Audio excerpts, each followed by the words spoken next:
மனிதானே மகத்தானவன், மனிதானே மகத்தானவன், மனிதானே மகத்தானவன். நண்பர்கள் அனைவருக்கும் வணக்கம். பதிவுக்கு போகிறதுக்கு முன்னாடி நம்ம சேனல் சப்ஸ்கிரைப் பண்ணாதவங்க சப்ஸ்கிரைப் பண்ணுங்க. அமித்ஷா தமிழகம் வருகை அப்படின்னு தகவல் வெளிவந்திருக்கு. அதோட இதுக்கு முன்னாடியே வந்திருக்கணும். ஆப்ரேஷன் சிந்தூர் அந்த நிகழ்வெல்லாம் நடந்ததுனால கொஞ்சம் தாமதமாக இருக்குங்கிற தகவலும் கூடவே வெளிவருது. இது இல்லாமல் அமித்ஷா கூடவே ஈடியும் மறுபடியும் வரும் அப்படின்ற மாதிரி தகவல்களும் வந்துட்டு இருக்கு. இதை தாண்டி இன்னைக்கு தமிழகத்துல ஒரு சிலருக்கு ஃபீவர் ஜரம் வந்துட்டு இருக்கு அப்படிங்கிற தகவலும் கூடவே வெளியே வந்துட்டு இருக்கு. இதெல்லாம் தாண்டி நிறைய தமிழகத்துல ஏன் திமுக ஒரு பொதுக்குழு நடத்துனாங்க மதுரையில. இப்போ ஏன் மதுரையை சூஸ் பண்ணியிருக்காங்கிற கேள்வி இங்க வருது. ஏன் திமுக போட்டியா அப்படின்னு. அதுக்கு சில பாஜக ஆதரவாளர்கள் போட்டி அளவுக்கு பாஜக வளர்ந்துட்டு நீங்களே ஒத்துக்கிறீங்களா அப்படின்னு ஒரு பதிலும் கூட வருது. இதெல்லாம் தாண்டி இன்னைக்கு தமிழகத்துல பாஜகவுல அண்ணாமலைக்குன்னு ஒரு செல்வாக்கு இருக்கு. அவருக்கு என்ன பொறுப்புன்ற ஒரு தகவல் எல்லாருமே எதிர்பார்த்துட்டு இருக்காங்க. அதுவும் கூட இப்ப கொஞ்சம் பொறுமையா இருங்கப்பா அப்படிங்கிற ஒரு தகவலும் வெளியே வந்திருக்கு. ஏன்னா நிறைய தேசிய தலைவர் எல்லாம் இன்னும் ஒரு வருஷம் அவரோட எக்ஸ்டெண்ட் பண்ணியிருக்கு. கூடவே நிறைய மாநிலத்துல இன்னும் பதவி அவங்களுக்கு கொடுக்கல. அதனால நிறைய இது எடுத்த கவுத்தங்கிற விஷயம் இல்லை மற்ற கட்சி மாதிரி. ஏன்னா ஏதாவது ஒரு இப்போ காங்கிரஸ்ல இல்ல திமுகவில் ஒரு குடும்ப சார்ந்த நிதி நிதி நிதி வந்துட்டு இருப்பாங்க. ஆனா இங்க இது ஜனநாயக முறைப்படி எடுத்தோம் கவுத்தங்கிற விஷயம் இல்லை. கொஞ்சம் யோசிச்சு பார்த்துதான் எடுக்கணும் அப்படிங்கிற தகவலும் கூடவே வருது. இதெல்லாம் தாண்டி இன்னைக்கு நிறைய விஷயம் அமித்ஷாவோட வருகை மதுரைக்கு மட்டும் வந்தனா அப்படின்னு பார்த்தானா இல்லைன்ற மாதிரி விழுப்புரம், கோயம்புத்தூர், திருநெல்வேலி தொடர்ச்சியா இருக்கு அப்படின்னு சொல்றாங்க. இந்த மாத இறுதியில மோடி அவர்கள் தமிழகம் வருகை அப்படிங்கிற ஒரு தகவலும் வந்துட்டு இருக்கு இன்னைக்கு.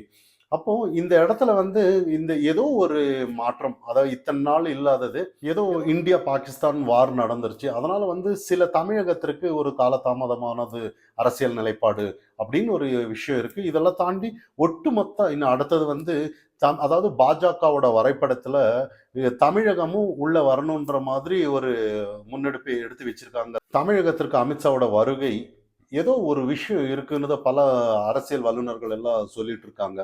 ஆனா பார்ப்போம் எப்படி அடுத்த கட்ட என்ன இருக்கு ஏது இருக்குன்னு பொறுத்திருந்து நம்ம. அடுத்ததா பெங்களூர்ல நேத்து ராயல் சேலஞ்ச் பெங்களூர் வின் பண்ணதுனால 18 ஆண்டு கழித்து வின் பண்ணிட்டாங்க அப்படிங்கிற ஒரு விஷயத்தினால பாராட்டு விழா நடத்துறாங்கங்கிற ஒரு நிகழ்ச்சி நடந்தது.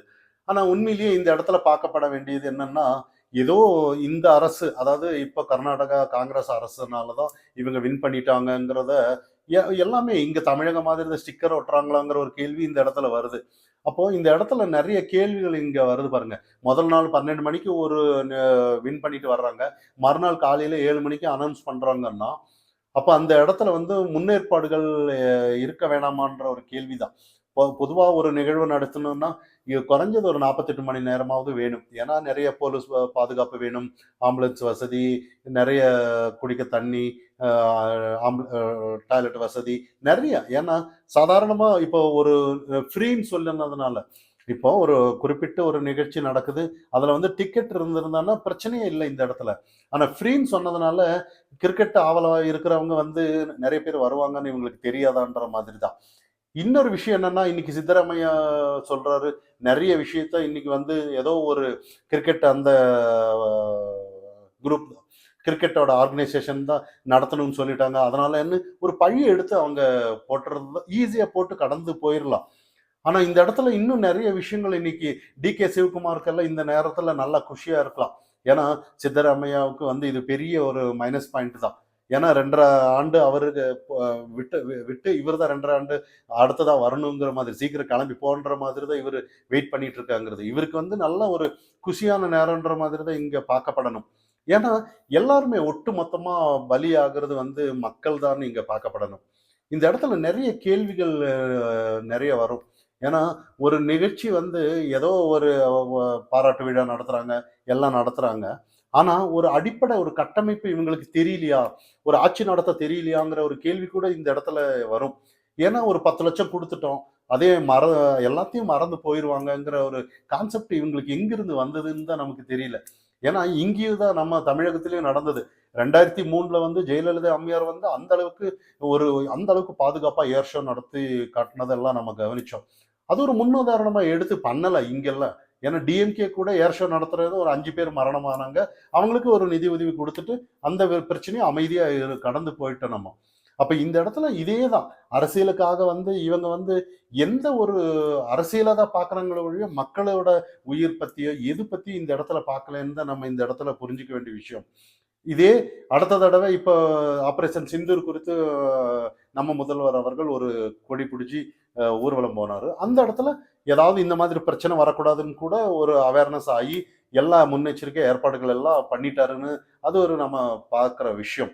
இதெல்லாம் தாண்டி இன்னைக்கு வந்து ஒட்டு மொத்தமா இன்னைக்கு கர்நாடகாவும் தமிழகத்திற்கும் சில விஷயம் 2, 3 நாளா ஓடிட்டு இருக்கு. அதாவது கமலோட பிரச்சனை, மொழி பிரச்சனை. அதாவது கமல் வந்து ஒரு ஆடியோ லான்ச்ல வந்து இவர் சொல்லியிருந்தாரு. அதாவது தமிழ்ல இருந்து கன்னடம் பிறந்ததற்கு அப்படின்னு ஒரு விஷயத்த சொல்லியிருந்தாரு. அதுல சிவகுமார் எல்லாம் ரசிச்சு போனாங்க. ஆனா இன்னைக்கு கமல் அதுக்கு நீதிமன்றத்துல அவர் மேல கேஸ் போட்டாங்க. அந்த இடத்துல மன்னிப்பு கேட்க முடியாதுன்ற விஷயமும் நம்ம பார்க்கப்பட்டோம். ஒட்டுமொத்த தமிழக மக்களும் என் கூட இருந்ததுக்கு நன்றின்ற மாதிரி சில விஷயத்தையும் கமல் சொன்னதை பார்த்தோம். ஆனா நீதிமன்றம் வந்து எந்த ஒரு அதாவது நிபந்தனை எதுவுமே சொல்லல. ஏன்னா நீங்க படம் எடுக்கிறீங்க, உங்களுக்கு தான் லாஸு. ஏன் இந்த பிரச்சனையை நீங்க சச்சரவு பண்றீங்க? பேசாம மன்னிப்பு கேட்டு போலாமேன்ற மாதிரி. நான் மன்னிப்பு கேட்கிற அளவுக்கு நான் எதுவுமே சொல்லல.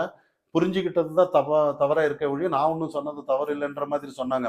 அப்போ இந்த இடத்துல நெறைய வந்து தமிழ் ஆர்வலர்கள் எல்லாம் நெறைய பேருக்கு சொல்லிட்டு இருக்காங்க. அதாவது உண்மையிலேயே தமிழ் மூத்த மொழிதான் நமக்கு தெரிஞ்ச விஷயம்.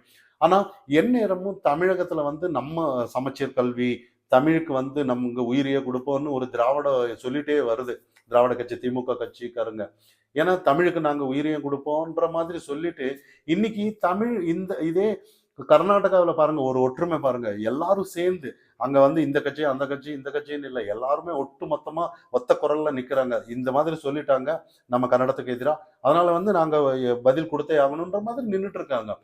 இங்க தமிழுக்காக எதுவுமே அதாவது நம்ம வந்து கமல் வந்து வேற அரசியலுக்காக சொல்லியிருப்பாரோ, அதுக்குள்ளார வரல. தமிழுக்கு அதாவது கமல் சொன்ன விஷயத்துக்காக கமலுக்கு கூட்டணியில இருக்கிற திமுக ஏன் ஆதரவு கொடுக்கலன்ற ஒரு கேள்விதான். ஒட்டுமொத்த தமிழக மக்கள் கொடுக்குறாங்கங்கிற அவர் சொல்றாரு. ஏன் திமுக கொடுக்கல அப்படிங்கிற கேள்விதான் நம்ம இங்க பார்க்கப்படுறோம். ஏன்னா பொதுவா இவங்க எல்லாம் அரசியலுக்காக தான் இதை செய்யறாங்க. இதெல்லாம் வச்சு ஒரு டைம் பாஸ் பண்ணிட்டு போறாங்கன்னு தான் நம்ம இங்க பார்க்கப்படணும். ஆனா இந்த கேள்வின்னு வரும்போது திமுக ஏன் ஆதரவு கொடுக்கல? இப்ப வந்து ராயல் சேலஞ்ச் பெங்களூர் வின் பண்ணதுக்கு வந்து இவரு ஒரு அறிக்கை கொடுத்திருக்கிறாரு, பாராட்டுகள் அப்படின்னு சொல்லியிருக்கிறாரு. ஆனா இதெல்லாம் தாண்டி ஏன் கூட்டணி இவங்கன்றதுனாலயா? ஏன்னா இதுக்கு இந்த மாதிரி பேசியிருக்கலாம். இந்த மாதிரி கமல் சொன்னதுல என்ன தவறு? இல்ல அவங்களே சொல்லியிருக்கலாம். கமல் நீங்க இப்படி சொல்லியிருக்கீங்க. நீங்க வந்து இந்த மாதிரி காரணம் அதாவது கன்னடா இப்படிதான் வளர்ந்திருக்கு, இப்படிதான் வந்திருக்கு. நீங்க ஒரு வரலாற்று ஆய்வு சொல்லியிருக்கலாம்.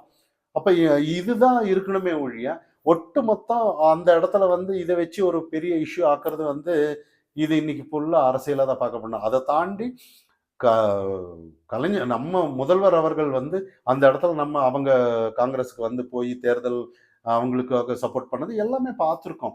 ஆனா ஒட்டு மொத்தமா தமிழுன்னு வரும்போது பேச மாட்டாங்க. ஏன்னா அவங்களுக்கு வந்து அதை தாண்டி காங்கிரஸ் ஆட்சி இருக்கும்போது எந்த ஒரு காவிரி நீர் பத்தி பேச மாட்டாங்க. எது பத்தியும் பேச மாட்டாங்க.